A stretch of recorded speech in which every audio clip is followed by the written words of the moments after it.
Hello there. So right off the back of reviewing Hulk Hogan, Hollywood Hulk Hogan, the updated figure with the tan and the jointless arms, let's get Syxx open. I've also just gone downstairs to get the outsiders, so I'll bring them into shot now. It'd be really good to see them with Hollywood. There they are. Scott Hall and Kevin Nash. Let's get Hogan there as well. The big man, the medium-sized man, and our surprise buddy are gonna carve them up. Now let's make the Wolfpack complete by opening Syxx. When I do open Syxx, I want to put an nWo shot on him. I might put that one on, though he looks pretty good with it. All three of them all together like that's pretty cool. Let's just zoom in on that first. Just drink that in. That's awesome. Only Kevin Nash remains of the original trio of the nWo, man. Sad times. But Sean Waltman, he joined later on in '96 with Ted DiBiase. And let's get him open. So this one I bought off eBay. It's kind of partly second-hand. The person who sold it had removed the builder figure, but you can tell the figure hasn't been removed. It's because I missed an opportunity to get this at the Smith Toys. I did have one a while back, but I took it back because he'd been reduced in price. So I got my money back on that one, and I never bought it again for a tenner. Doesn't matter, so let's get him open. Syxx pack. Real name Sean Waltman, also known as the 123 Kid, also known as X-Pac. So he's got a lot of names going on. There's that cool Nitro style back card there. And he was called Syxx by all accounts because he was the 6th member of the nWo. So you would have had the giant DiBiase. In fact, no, I think Fake Sting comes in there somehow as a member before him. I don't know. There's a really good video by Wrestling Bios on the chronological entry of members of the nWo, and surprisingly, Fake or Bogus Sting was a very early member. I never knew that. I thought he was a later addition when they couldn't actually recruit the real Sting. They got him in, but he was quite soon in it. Anyway, let's get him out, folks. You've got a clenched fist there, open hands, but I think I'll be keeping the Turkish Wolf on, man. Oh yeah, look at that. This came in the Monday Night War. I didn't really talk about the packaging that much. Let's have another look at it. The Monday Night Wars line. Some decent figures in that. The guy who obviously sold me this wanted to get hold of the Dusty Rhodes figure, builder figure. On the back, I don't think there's anything there. That's the other ones you can get in the line. There's Dusty. There's the car back image. X-Pac. Well, Syxx pack or Syxx. He was really good, Sean Waltman. He had a lot of aggression.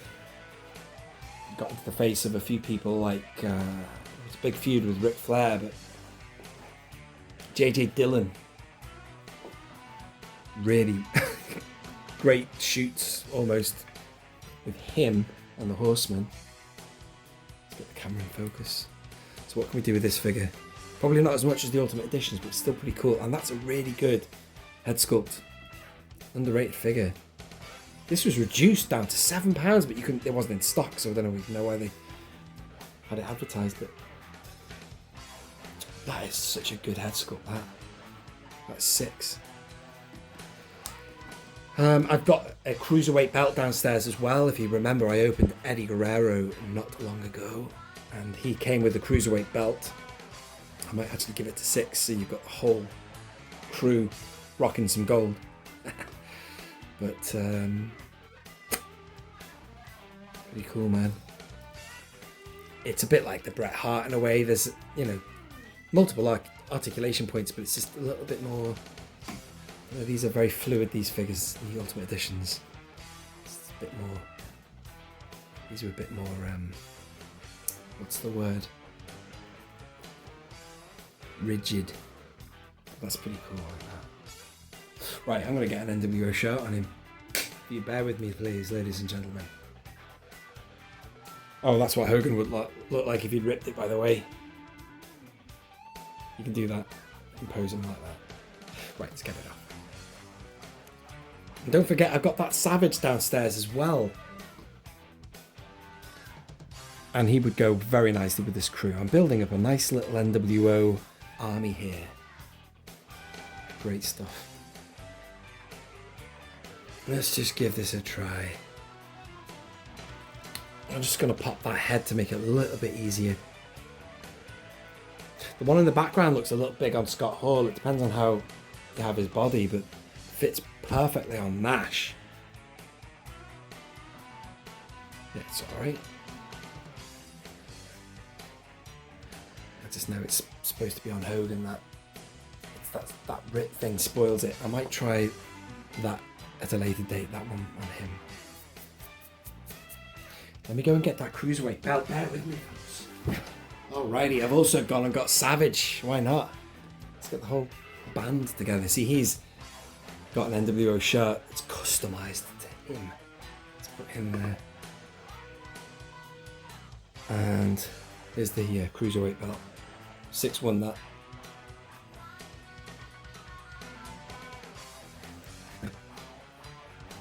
That's pretty cool. It kind of covers the rip there. Look at that. They were a powerful force, man. Pretty darn cool as well. There they all are. I'm going to go handheld from that, folks. Syxx, Sean Waltman. Savage, let's get his head up a bit. But he was just a nutcase. Getting him in was like a member too far. He had too much of an ego. He wanted control. He wanted Hogan's power. But that was all part of the fun of it all. It was a good storyline then. You've got like the mega powers inside the nWo just imploding. This fella left the company. There was issues with him. Political issues with management, I think. So they lost him to the WWE, or the World Wrestling Federation at the time, part of the Attitude Era and the regeneration of Generation X, or the rebirth. That's pretty cool, man. Loving that. Another one for the nWo group. Right, folks, I'll speak to you soon. Thank you very much for watching. I appreciate that as ever. This has been Only One Kenobi. Only One. Out. nWo.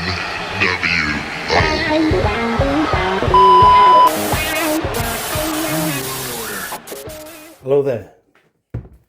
Just a quick video. This has just arrived. It took me ages to get it out of the box, man. This box here, the inside shipper box. Wow. So I stopped filming. But let's just do a quick video to show you what arrived. It's not Star Wars. Although I did think it was Star Wars when the guy came up the drive. Royal Mail. I thought, wow, this will be some of the waves that I'm due. I'm still waiting for loads of stuff. Like that wave with the Clone Trooper in and Balin's skull. Haven't received that. But this is a 2-pack. Tim from Bosk's Bounty's told me how good this line of figures is. I know the Ultimate Edition. I know that very well. A lot of the figures I have are that line. But this is the Coliseum line of that wing of 6-inch figures, if you want to call it that. So the figures are of that quality, but they're presented differently. But in fact, almost Tim was suggesting maybe the figures are better. The accessories and stuff. I don't know, man. I'd say they're probably about on par, but this is a really good Jake Roberts, apparently. I did open Jake very early on in my channel on the WWE Wednesdays, but he kind of convinced me to get this. The other one will have to be resigned, but can't wait to open that at some point. Be a few weeks in the future. The snake is all articulated as well, which is good. There's Ravishing Rick. I'll look at the base there. It says 2022, but I think it's a reissue. Well, it's more stock. Look at that quote from Jake there. Cruel, but very fair. There they are. Those two are awesome, man. Good stuff. Alright, folks. Thanks for watching. Speak to you soon. Goodbye.